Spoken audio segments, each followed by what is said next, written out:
All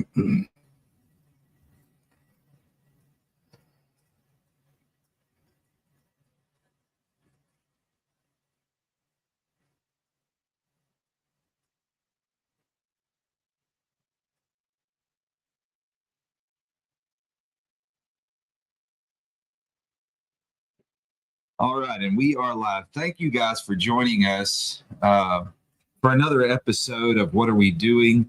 Our normal weekly podcast. And I know we're off schedule a little bit. Normally, we do this live every Tuesday at 10 o'clock.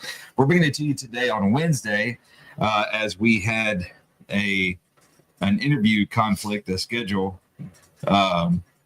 with an interview guest that came on.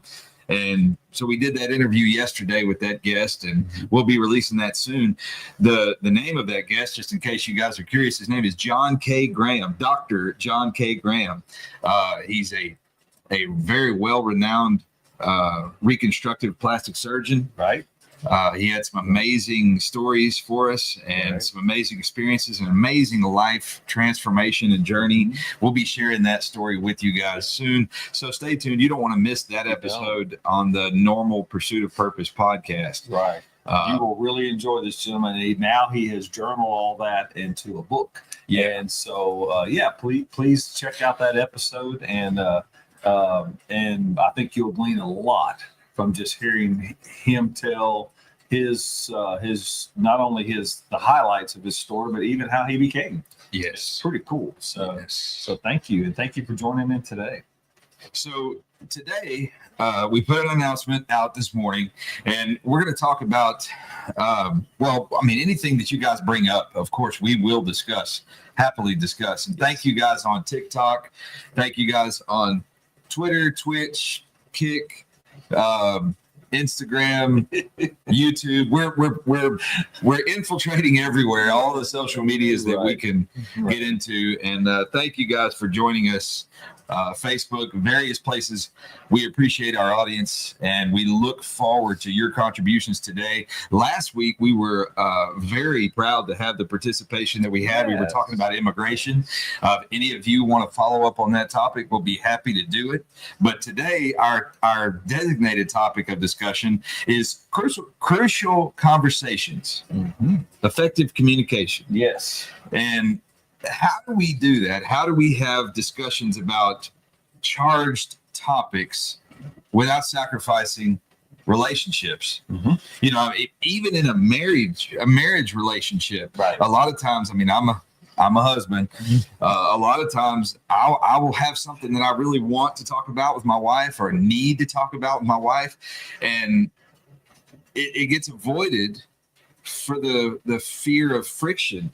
Yeah. And that's a terrible thing, because a lot of these conversations, they need to be had. Yes. In order for there to be growth, in order for there to be progress, in order for there to be any steps in the right direction. So one of the biggest topics, and it's stuff that we talk about daily, but one of the biggest topics that, for instance, is avoided at family gatherings. We don't talk about politics, right? Right. Politics and religion, those two things people avoid like the plague at family gatherings. Well, why is that? That's a good question. So, for us, we typically avoid them because everybody's different. Right. And we don't want to be uncomfortable. We don't want to make other people uncomfortable. We don't want to get in an argument. We don't want to sacrifice relationships over differences. Right. And there's those two components of indictment and defensive and defending. And we don't want to be put in a situation where we have to explain or defend our position and what have you.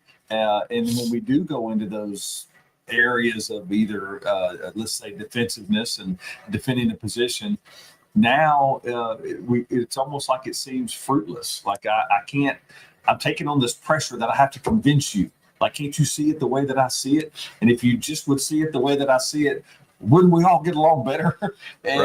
But what if we learned, we talk about more effective communication, what if we learned to embrace the difference? And that's a little bit more of a slow motion action. But so we bring up, and we can go back to marriage, we bring up what would be a difficult topic. And I watch the other person struggle with the topic. Well, let's say I'm the one that's bringing it up. Okay. Okay. Well, my advantage is I've been thinking about it for a while. I just didn't think about it in the moment. I've been thinking about this for maybe weeks. So my thoughts are prepared. Now I'm going to present it. Yeah. And they're going to obviously be less prepared. If I can respect that, I can give them moments. I can give them moments of time, which could be half a day. You know what? Think about it. Just think about what I'm sharing with you and get back with me. We don't have to end this portion of our conversation with some united front. No, it may take a bit. But to me, that's communication. We teach a lot of communication. That's what we do as coaches and counselors here at Pursuit of Purpose. And we have to remind people that it's not going to be solved in the moment. And maybe that's part of better effectiveness. Well, one of the things that I've learned, and something that I work to to espouse or to learn, is the practice of curiosity. One of the things we get caught up in, and I'd love to know any of our audience what your experience is in this regard, but we get caught up in this judgmental thinking. And the judgmental thinking tells us that I have to be right and you have to be wrong. I have to say my position is the way. Yes. But what if instead I could look at your position and say, wow, that's fascinating. That doesn't mean I agree with it. No. It says that I see value in you enough that I can see how your position is yours and I don't have to agree or disagree. That's right. I can accept you. Yes. I can accept the way you think. And maybe part of the curiosity is not just understanding their position. That's part of it. Maybe the other part of the curiosity is, how did you come to that conclusion? Yeah. What are the factors that led to that? Because that still is part of the conversation, is understanding the backstory. By the time I get to it, expressing a position or an opinion, man, there's a story behind that. And as much as I want to be able to tell that story, because when I was a kid, this happened or what have you, well, I want to hear your story too. Yeah. And then I found this interesting, and I know you do also, Rob. When people are validating their position by telling their story, they're also hearing the story out loud too. And they're judging themselves. They're like, it's almost like they want to stop. This happens often. It's almost like they want to stop and go, wow, probably have taken that way too personal, that my parent did this or my teacher did that. And it's like, well, and sometimes they'll confess. I go, man, they'll pause and they'll say, I probably need to rethink this. And I go, yeah, sure. Yeah, no, we're not going anywhere. Take your time. So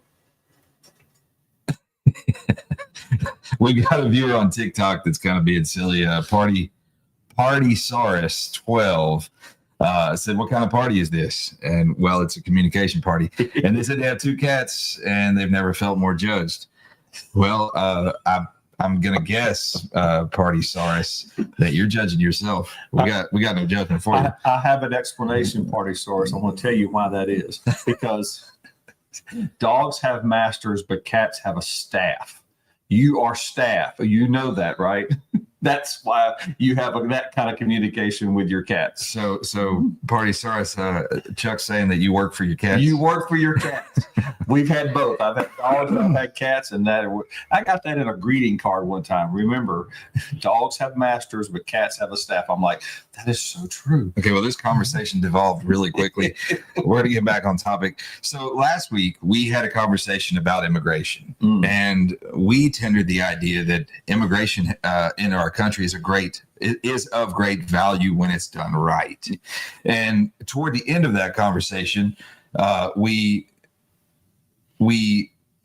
were thanked by a lot of our guests because the way the conversation went was respectful and productive. Even though we may not have agreed with a lot of the tenets or principles or points or whatever of our guests, right, it was a good conversation. We didn't have to agree to treat everybody with humane respect. Party Saurus says, I feel like I got swindled into some sort of indentured servitude. Yeah, that's what cats do. Congratulations on that. But so anyway. Thank you for your effective communication. Yeah, that was very effective. And you'll note that Chuck and I, we are not really cat people. Not really. So we don't have to agree, and we can be respectful. So Indeed. Congratulations to you and your cats and your indentured servitude. But anyway, so we talk about a lot of hard topics on this show, and we've had some pretty controversial guests. We've had a transgender guest on here. We've had people from various political affiliations and things, and it's not always easy. And that's something that we have to practice. So I thought it would be of value today to let you guys in on. There are methods, simple methods of carrying out conversational tactics that allow you to have effective strategy for maintaining a relationship. You don't have to give up a relationship with a person in order to have a difficult conversation with them. Right. Regardless of what that conversation is, it could be as difficult as religion. Like it's one of the most difficult ones to talk about, or sexual preferences, or whatever. All that stuff is political stuff and other things. So difficult to talk about. Right. But you don't have to give up on the person to have a difference in the communication and still be effective. Right. Both parties can walk away from a discussion valuing each other. Yes. Party Asaurus is saying immigration is something to be enforced. I just can't abide the way it's currently being enforced. Okay. And let's see. Apparently TikTok's filtering out some of the comments. Some of you guys may be saying something that TikTok considers to be unacceptable. But check your communications. And see, I don't, and to you, Party Asaurus 12, we've heard a lot of that. We've heard a lot about that people don't agree with the way immigration is being enforced. And the question I asked last week, and this is not to go against your feeling. I don't feel one way or another about that. I am curious though, what would you do differently? Yes. That is the question that I asked last week, and it's a difficult one because we agree that our immigration system needs a lot of work. It's not perfect. It's too expensive. Yeah. It's not user friendly, and you know our country needs immigrants. Yeah, that's what we are. We're a melting pot of the world. Yes, and that's how we improve. Is we bring people in, right, who want to bring their positive attributes and their skills and their natures. They come into this nation and they assimilate. It's a valuable thing. It's in fact, it's of the paramount value. It's like one of the top things that brings productivity and growth to our nation. Right. So we want to improve on that. Now, how can we make that better? How can we enforce and maintain healthy immigration laws and a system? How can we do that? Right. It's really easy to say, I don't like what's happening. It's really easy to say that. The difficult thing is, okay, so you don't like it. And isn't that part, kind of bring it back to our topic of the day, isn't that part of what does make effective communication?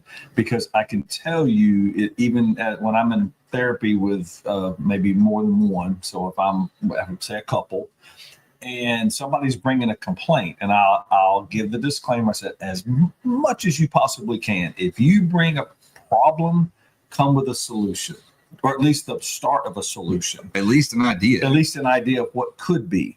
Because, and I will tell you this, and I know this may sound a little sarcastic to our intelligent audience, but I don't know as an answer. Well, what would you do differently? I don't know. No, nobody comes in my office at under 12 years old. So above 12 years old, you need to know something. Now, I'm usually talking to adults, and I'm like, you're 30-something years old. You're not a preteen. You can't say, I don't know. That's not an option anymore because you have the intelligence to go out and create solutions. So to me, that's part of effective communication too. If I bring a problem, I bring a potential solution, whether it's the last accepted one or not, regardless, at least that's a start. And the same with immigration, I suppose, as a topic. And we challenge our guests, like when we have if we do have a guest, like I'll give you for instance. We had a guest on that was transgender. The guest name was Lacey, and we asked questions that were not easy. Yeah, they were questions that were on everyone's mind, but nobody typically. I mean, typically it's there's not the courage to ask. Yes, and we asked those questions in such a way that maintained respect and maintained open lines of communications between all parties. And then Lacey was allowed to ask us questions as well, and did so with great respect and courage. A lot of grace. And by the end of that conversation, we didn't have to think the same. That's right. That's right. But we learned, both sides of the talk learned enormous amounts. And we remained friends. And we left with a friendship. We left. In fact, we left with a healthier relationship than when we started, because we had a better understanding of each other's truth and where we were coming from. And to maybe put a couple labels on it, I think we allowed ourselves, both Lacey did and we did, allowed ourselves to become students in those little micro moments, those little bitty moments in the conversation to say, "Oh, help us understand." Right. Us. And it doesn't seeking understanding is not seeking agreement.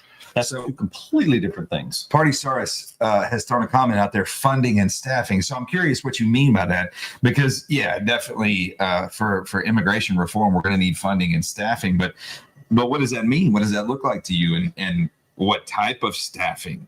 And where's this funding going to come from? Who's going to delegate where it goes? How is it going to be spent to improve the situation? So I mean, I like those two topics. Party Saurus, those are valid issues, but how do we use them to improve? Like, what's the real crux of your suggestion? Right. So please keep going. And anyone out there who's joining us live, thank you all for coming in on our show. I see a guy named Jeff. I see several. I mean, there's quite a few. I can't list them all. Joe Clausen, Isabella, Kathy. I see quite a few of you joining. Thank you for being a part of our live show. And we want your input. The immigration topic is a big topic. And it says, did my last one not go through? To courts to assist processing.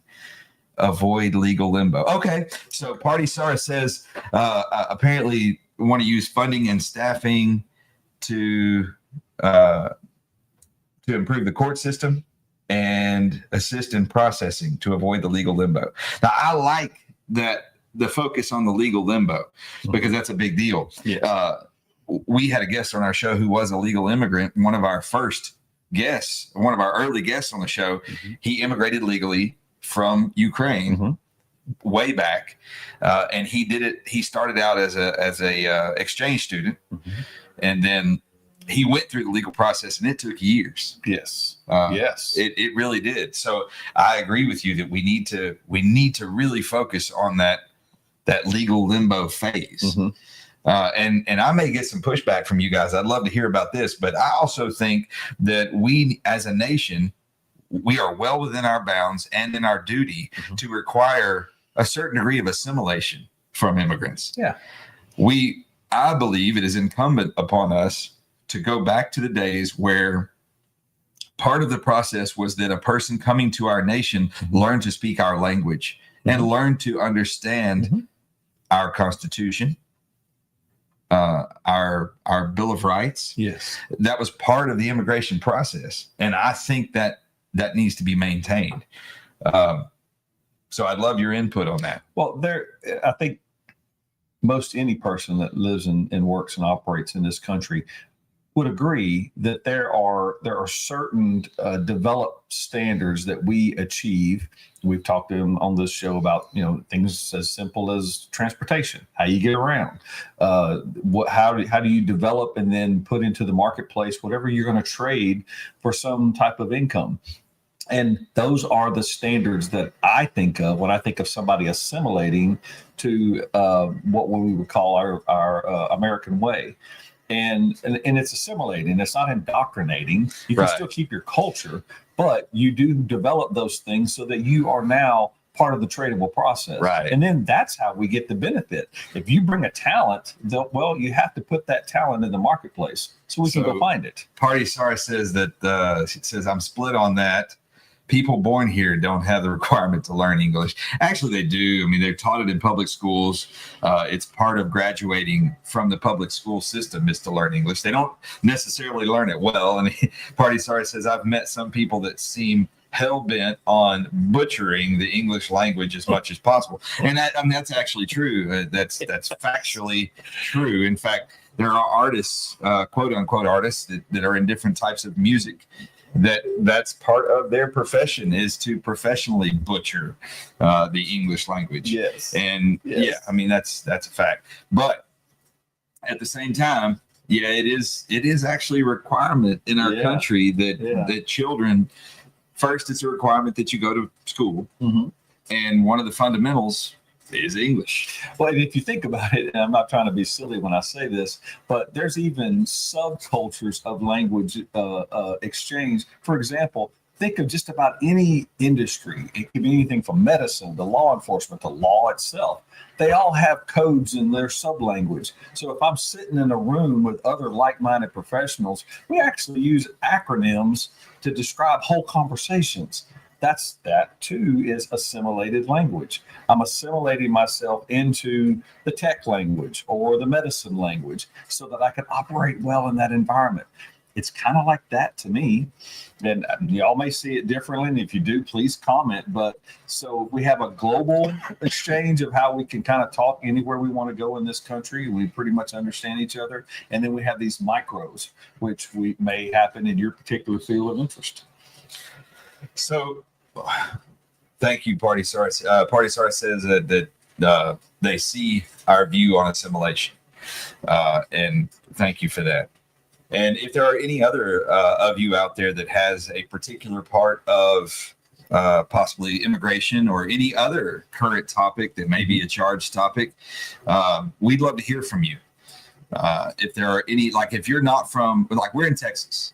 To be specific, we're in Southeast Texas. We're really close to the Gulf, and we're not everywhere. We're not all over the country all the time, so we don't necessarily know what matters to you most, and we'd love to hear from you. First of all, if you're with us on this show today, drop a comment and just say what state you're in. Or if you're in a different country, drop a comment. Let us know where you're at. We'd love to hear from you.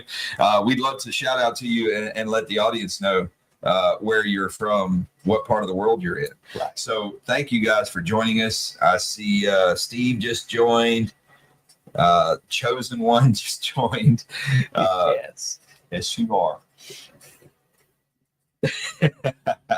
Party Saurus is where the tectonic plates wrestle in Colorado.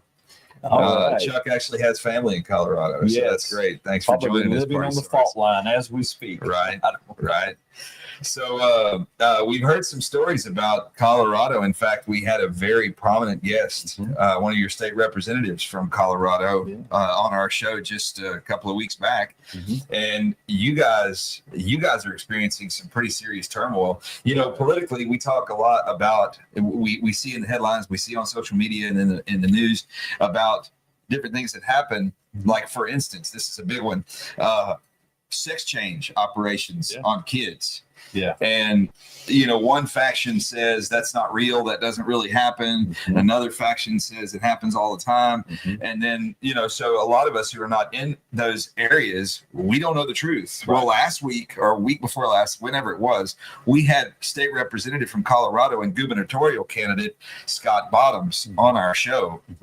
And he informed us that it is absolutely factually true that in Colorado, and maybe you can help me, Party Saurus, but in Colorado, a student that is 10 years old that is fifth grade now, a fifth grade kid at school can say, my parents won't call me by the pronoun I like, and I want to go through a sex change operation. And that school counselor or teacher can then, without the parent's knowledge, can take that kid and have the operation done. Right. Under the guise of protecting them.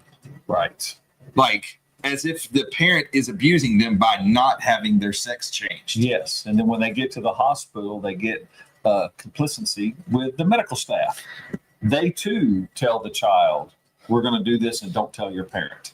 So I'm just, I mean, this is a big charged issue. It's something that, and Party Star says, I wouldn't know anything about that. Our cats put a no kids clause in the contract. That's great. So, and then Jim WA53 says, good, not your fight, go home. Well, I'm not sure what you mean by that, Jim, but I will say this. This nation is my nation. It's my home. It's where I live. Even if I don't live in Colorado, those people are my neighbors. Yeah. And I care about them. I care about the kids in that state and the rights of the people in that state, and about the healthy decision making of people in that state, because it affects everyone else. It affects all states in the country. I had no idea that this was a practice. Right. And let's see, Party Star says, unplugged from the education system, but the traction that book banning is getting concerns me. Yeah, that can be a big, scary topic too. But we have got to protect the children of our nation. They are our future. And we've got to protect them to the point where they can reach the age of accountability safely for themselves, and then learn to make proper decisions for themselves and grow into adulthood to become productive adults. Right. That's our commission as adults. That is what we are here to do, is to see them to those adult stages and all of the benefits that come from it, the talents they're going to develop, the things that they're going to share with the world, and also to co-adult with us, because their childhood is only going to last for a couple of decades, and then they're one of us.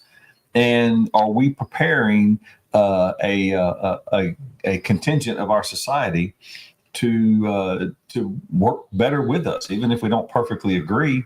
I mean, are we all becoming kind of one big productive system here of friends and neighbors? Right. But I can tell you, if we continue by either by sponsoring directly or indirectly ignoring something, which is kind of its own level of sponsorship, the abuse of children, whether it's happening in another state or not, well, then, yes, I am now, by de facto, I may be even contributing to that.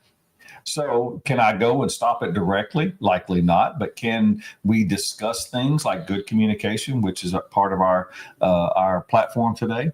Can we have an influence on better tomorrows? Absolutely, we can, because the conversation that started here with Representative Bottoms is now carrying on somewhere else. But we're having it today. Right. And then he's likely still having it in the halls of his state government today. And so differences will be made, and children will be helped. And I couldn't think of a better reason. So we have a user, a person with username, or it just says user 290429273736, basically an anonymous handle. And it says, have you read Mike Hawk's book? No, I'd like to know what you're referencing. Also on Party Saurus, I'm curious about what books that have been banned that bother you. The practice of banning books in general is a concerning issue, but I'd like to know specifically if there are some that have been banned that are of concern to you specifically. Okay, Slaughterhouse 5. Okay, and why does that concern you?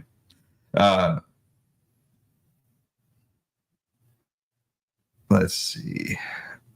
Karen Owens, 7843. Thank you for joining us. But guys, we really want your input. We want to hear from you. I mean, what do you think about this? We actually learned from Representative Bottoms that Colorado is even more progressive or liberal than California. Yeah. According to his report, Colorado has the most progressive / liberal practices in the nation. Yes. And that was surprising. And I mean, it's one thing to call yourself a liberal or whatever, but it's extraordinarily radical to be a proponent of doing things to kids without their parents' permissions. Yes.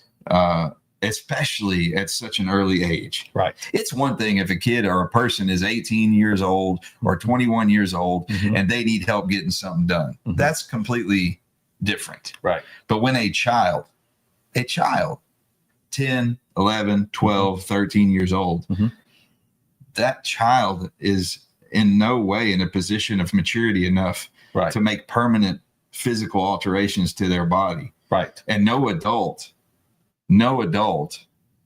should have the authority to do that. That's right, because they're in no way mature enough. And I'm sorry, I'm in the psychobabble business, so I study child development for a living, and they are in no way in a position to fully understand the consequences of those choices. That's our job. So, before we read that real quick, didn't Representative Bottoms also say that I think it's Canada has it in their constitutional documentation that a child born into a home in Canada actually is property of the state. Property of the state until they're 3 years old? I don't remember the age, but it was property. The child was property of the state until a certain time. Because they are socialized. Is that the direction we want to go? You tell us, friends. Right. And then, so this user with the long numbers after their name, basically it's an anonymous user, said, do you have an example of a doctor doing a surgery to a minor without parents' permission? I will not give the name. I wouldn't do that. But Representative Bottoms had the specific example, more than one. Like, it wasn't just a one-off circumstance, but he had example after example that he had to deal with in his position.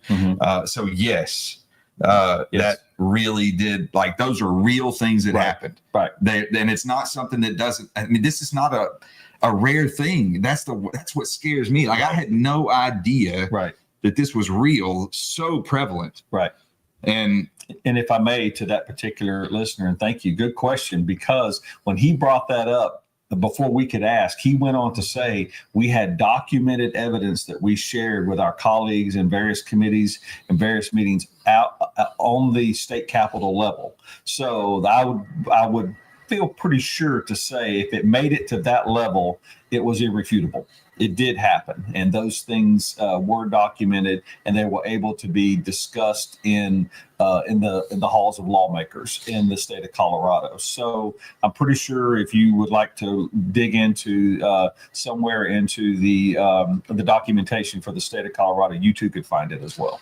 And, we invite you, go check out our YouTube channel or check out any of our podcast channels. We're on every, Spotify, Apple Podcasts, Podbean.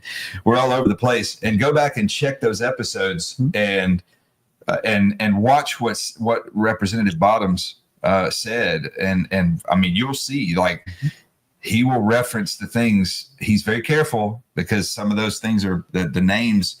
He didn't want to get himself in trouble with dropping names or anything like that specific. Sure. Especially the names of a minor. Yes. So, but go back and watch the interview, and I challenge you to help us understand. If you're in Colorado, help us understand what we're missing or if we're missing anything, and then maybe help yourself understand what you might be missing, what you can learn and what you can do to help your neighbors and help the children in your community. Right. Yeah, that's true. Politicians do lie. If this was happening, it would be newsworthy and there would be lawsuits. Well, there are lawsuits, as a matter of fact, and that it is in the news. But the sad thing is that particular types of news stations won't cover it because it goes against their platform. Right. So that's the problem. We have everything out there is slanted, and that's the problem. That is the problem. They're coming from their motivations. They're not coming from just being transparent and being truthful. Right. And if I may, and thank you for your question about the media, do yourself a favor like we do ourselves a favor. I don't 100% rely on what makes it to my television screen.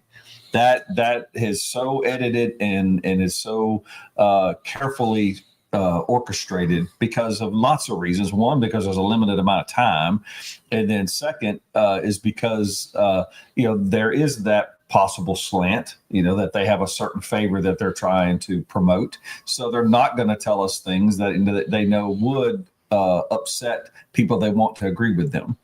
We all know that happens. Yeah. So we have to then go to further sources. But I can tell you that there is some level of accountability and credibility by the time it makes it to a legislative branch, because they can get a lot of legal trouble saying something that isn't true, and they know that. And so I feel a little more confident in the vetting process, but that also means we have to then go and do the research ourselves. So the user that is using an anonymous handle on here says that, okay, this was a misinformation spread by a person named Alex Proudfoot. I don't know who Alex Proudfoot is. And I also, that he or she, whoever it is, says, give me one lawsuit. I can't do that. Those lawsuits are including minors. Mm-hmm. And those are not the same as like a criminal investigation that becomes public or what have you. Those are the proceedings are sealed and protected. The fact that Representative Bottoms talked about it with us, he had to be extremely careful not to disclose names because he's bound mm-hmm. by privacy. So I don't know how to give you the lawsuit, mm-hmm. but I can't because I okay. So the user says you can still give the lawsuit name that describes the scenario.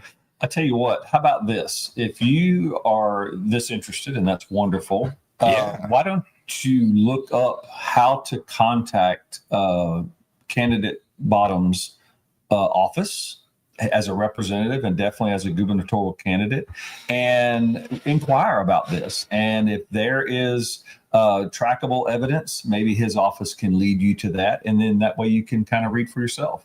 And that, but I would think if he's the one that shared it with us, that would be my references, just to go right back through. And we go into the interview expecting that. We had no preparation. We were going at his interview as a feature story about him, his life, his journey, and through that process, he disclosed things that we never expected. Right. Right. And if you're a fan of those interviews, if you listen to some of those, you understand that we kind of pretty much follow that same model. Just tell us your story. Where are you from, and how did you become? And like the physician we interviewed this week, several where he incarnated himself into new things. Yeah. He went from becoming a physician to a minister at some point. And those are really what those are about. But occasionally we do get these little heavy drops of information that these people find important. So this same user says, why would I trust a politician with no verifiable information? And I wouldn't encourage you to trust a politician with no verifiable information. I wouldn't encourage you to trust even necessarily us. I encourage you to do your own due diligence, mm-hmm. research out the topic to the best of your ability, mm-hmm. and come to a truth you can accept. Yes. And I don't mean a biased degree of information to where you can verify your own opinion. Right. I would encourage you to challenge your own opinion. Seek it out. Seek as much information out as possible, mm-hmm. from as many different diverse sources as possible, so that you can be confident in what you learn. One of our subheadings for today's topic is crucial communication and other crucial aspects. Well, a very crucial aspect of learning is exactly what you're asking for, which is verification. That is crucial. So I wish you well on that journey. And as likewise, we are going to be using those same investigative curiosities when we look into things that are important to us. So please do. And if you find something out, let us know. For those of you joining us, which statute shows this about children under 3? That's a Canadian reference, and that was from Representative Bottoms as well. Mm-hmm. That was from Canada, not here, not in the U.S. Right. That's not a United States statute. But also want to make very clear that we're not in favor of swaying your mind one way or another. We are here simply to challenge your train of thought so that you can learn and develop your own understanding. I have no interest, and Chuck has no, I don't think he has any interest, have no interest in forcing upon you our beliefs. Not at all. In fact, I would challenge you that you might have a difficult time actually figuring out what I believe and what my convictions are based on this show, because relatively, innocuous. There you go. So There you go. because I don't want that. I want the truth, and Yes. I always want to remain curious with you, our audience. So I want this to be a place where if you think you disagree with us, you still feel safe enough to say it. Right. We're not journalists and we're not commentators. We are basically just curious people, just like yourselves. And we happen to have developed this platform where we can discuss with you guys as an audience how to best satisfy those curiosities, like having effective communication, like talking to people with an open heart and open mind to understand. And sometimes, in this subject that we're kind of talking about, makes it very difficult. Not how to communicate about it, the topic itself. I didn't want to know these things. I didn't want to be aware of these things. But now I'm curious to validate, does this exist? And then, of course, the next phase is, what do we do about it? So that same user says, you stated that Canadian children up to age 3 are wards of the state. That's not what we said. No. What we said was that Representative Bottoms informed us that in Canada, children up to a certain age, we think it's 3, belong to the state. Yes. Are considered property of the state. That was told to us. And you can watch the interview for yourself with Representative Bottoms. The information that he referenced, he was extraordinarily confident about. It wasn't just random spouting off the top of his head. And I mean, you can check that as well. Yeah. But you're always welcome to fact check anything we say, and if we make a mistake, by all means, we want to know it. That's right. And the same with anybody that we interview, they could say almost whatever they want. Yeah. And we're not going to press them, so to speak. If they take a position, they take a position, and then we're just going to let them have that position. That's not going to dissuade us in any way. And but at the same time, if we leave the interview and we're still curious, then it's on us to go check it out. So I offer that same challenge to you guys as well. So please, user 2904-292-737-346, please, by all means, go and fact check all of this for yourself. And we'd love to know what you find out. Yeah. And we are not contending that one thing is wrong or right or perfectly accurate or true, or false. We are just putting out what was put to us. I didn't have okay. So the same user says you have an uninformed opinion and are spreading it. Well, I actually didn't spread an opinion because I don't have an opinion, but it's okay. Some people, and this is okay too. Some people join the show at times, join different shows and go on different things to be controversial. Sure. To have an argument, and that's okay. If you wish to have an argument, but this isn't an opinion. It's easily verifiable fact. So verify, please. So we appreciate you engaging with us, and we want you to continue to do so. And if you want to verify facts and come back and report on what you find, please do. We're not giving you an opinion. No. Now, I will give you this opinion. It's not a fact. It's my opinion. And it is a fact that it's my opinion. That anybody who endorses, this is my opinion, understand, anybody who endorses cutting on a child that young is wrong. That's right. And that's my opinion. That's right. Especially without their parents' consent. So this person is now telling us that the statute doesn't exist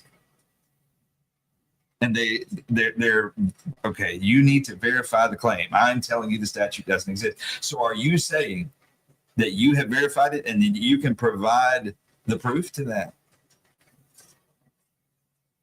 Can you? So I find it fascinating that people come on and they say things and they accuse us of having, opinions or whatever, endorsements of other people's truths. But then they do that. Right. And that's okay. Do that. Do it all you want. But no one has endorsed anything that hasn't been fact checked. No. All we did is repeat what was said to us in an interview. And just so that you guys know, we have 170 plus interviews that we have published. Currently, our audio version long format podcast is at about 2.2 million downloads. And we are very, very happy with that. We appreciate our audience. We don't put out these interviews as necessarily an endorsement of any of our guests' views or what they say. We put it out as information. We put it out as so that you can get to know our guests. The hope is that we are able to provide inspiration for others to pursue their purpose. Yes. That's the whole reason that this practice exists. That's the whole reason our podcast exists. It's not to be argumentative or controversial. Not at all. The hope is to challenge, to inspire, and to inculcate curiosity. That's it. So we hope that we do that with you guys, even if even if a guest or two here and there wants to be argumentative, we're okay with that. Yep. It's not our purpose just to sit here and argue, but we really appreciate you guys' engagement and your involvement. Yes. And as I hope we have demonstrated today, in a crucial conversation, in a critical communication, it is not necessary to take a hardline, judgmental approach to someone else and belittle them, demean them, or impugn their value in any way. Right. We can maintain relationships and disagree at the same time. Absolutely. I don't have to hate you to disagree with you. That's right. I think that's a wonderful thing. But if we stop talking, if we don't have these conversations, and you guys out there, you can hate him, you can love him. I don't really care about that. But there was a man who died and his birthday was yesterday. And one of the greatest things that he espoused was critical conversations. Yes. Communicating and having discourse in an exhaustive way so that it didn't devolve into violence. Right. But look what happened. And look what happened. And if we could just keep the lines of communication open. Right. Okay, so the same user that was talking earlier, these are platitudes that are easy to say without saying much. Who endorsed cutting children? Well, I would challenge you to find out about your representation in Colorado to find out who endorses that. Right. But I can say that it's verifiable. You can figure that out. There are people who their platform supports. Right. Sex changes in kids. I mean, I don't know another way to put it. That's right. And you don't that's something you can verify. That's right. That's something that I already did. That's right. And there are a host of other organizations that verify the harm of children. They endorse the harm of children. Let me say it that way. Whether it be say sexual abuse. I mean, there are groups that organize themselves because they believe that adults and minors should get together in those type of ways. And I mean, they have a national platform. And even though I think most folks would agree that it's beyond inhumane, it's a crime, it's other things, but they still exist. And you know that they exist. And we know that they exist. We don't agree, but we know that they're there. And so it lends itself that even things like this that we're telling you guys that our guests told us, okay, we didn't share it. A guest shared it with us, just like basically we're doing the same thing. We're just sharing what was shared with us. Then we have to presume that this is a possibility. So reach out to Representative Scott Bottoms and ask all the questions you like. Please. He will provide you with the information, the verified sources, everything you need. That's not the only source, but it is the quickest source for you to find all of the information. Let's see. So, Larry, I will tell you, Larry, thank you for joining us today. And he says, nope, you do it now. And he says, it's the only source that you've given in the past 30 minutes. Well, it's the source we got it from. And and he provided it in a very reliable way and a verifiable way. So that's the source I'm going to cite. And Larry says, you can't, and you know it. Well, I did, actually, but it's okay. You can do however you want. You can rely on your own opinion and your own convictions, and that's totally fine. And I respect you as a person. And then what's the verifiable way? I just told you, you can reach out to Scott Bottoms' office, either his gubernatorial campaign or his state representative office, and he can provide you with whatever legal verifiable information that's available, as he did for us. And I feel certain if you start there, you won't end there. You will want to go further into whatever sources he has gathered from. That's research. That's how research works. Find a starting point and then keep going from there. If I wanted to know more about this subject, I guarantee I would follow this exact same pattern. I would go right back through where it came from, and then I would go from wherever that would lead me to either confirm or refute.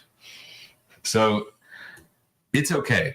And I get what you're doing. It's okay. Like, they keep challenging. So this one says Scott Bottom used verifiable ways that we verified by using Scott Bottoms. That's that same user, and that's okay. You can keep talking around it all you'd like. And the truth is the truth. Like, that's where we got our information. If you don't like it, you're welcome to verify it your own way or disprove it your own way. Right. That's totally fine. And Larry says, try this, the Mayo Clinic and the Association of Pediatrics. Do you know what a primary source is? Well, yeah, we know what a primary source is. So you guys, like we said, we're not trying to convince you of anything. We're not trying to tell you to believe our way or do it our way. We're just offering you the information and the challenge. So go and verify it for yourself by all means. But the point of this was about having crucial communication, critical conversations, and effective outcomes. Now, I get what you're after. You want me to keep providing more sources. Well, I don't have them because I got what I wanted, enough for me to understand from my source. Right. So I stopped. Right. Just as you would do when you were satisfied. And that's okay. But I'll tell you this. Thank you. Thank you so much for all of your input, your engagement. And we look forward. We're going to be back here next week. We do plan on being at our normal time on Tuesday at 10 o'clock a.m. Central Standard Time next week. And we've got a really pretty serious topic we're going to talk about, but we'll be announcing that very shortly before that show. And let's see. It's the confirmation back. So we'll let you go ahead and disagree with whatever you don't like, and that's totally fine with us. But we look forward to seeing you guys next week. I'm Rob. I'm Chuck. Thank you for allowing us to become a part of the pursuit of your purpose. We'll talk soon. They were just going to keep going. Yeah.